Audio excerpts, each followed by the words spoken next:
We find a tree that's upside down that connects millions of years, right?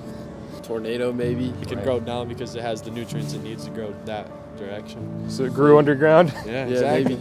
Maybe. Exactly. We find an upside down tree Okay. that connects all of the layers of strata of rocks? Interesting. An upside down tree in rocks? Yes.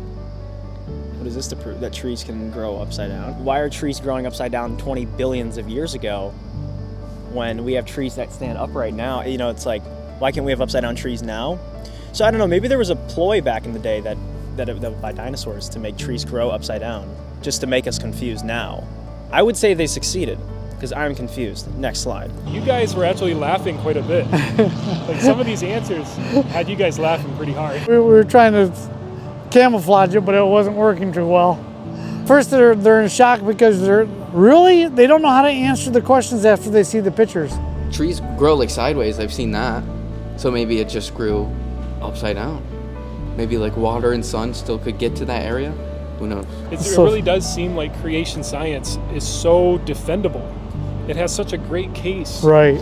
Is it plausible to suggest that all of the matter and energy in the world was squished into a point smaller than a period on a page? That is magic. I would say so. It is a good case. Some of them are actually trying to come around to the answer. Something major has to happen to cause that, because I've seen rocks. Rocks don't do that. So, yeah, I would say something major. The one person said there had to be a flood. There had to be in order for the water to be above the mountain. It almost makes them think maybe there could have been a flood, you know? Now, an objection that I've heard to this is that these trees were covered by little local floods. But what they won't mention is that many of these trees are found upside down. Trees do not grow upside down, folks. What obviously happened was the tree was ripped out by a literal earthquake. It floated around in the water for some time and then flipped upside down after that it became waterlogged, and it went into the silt.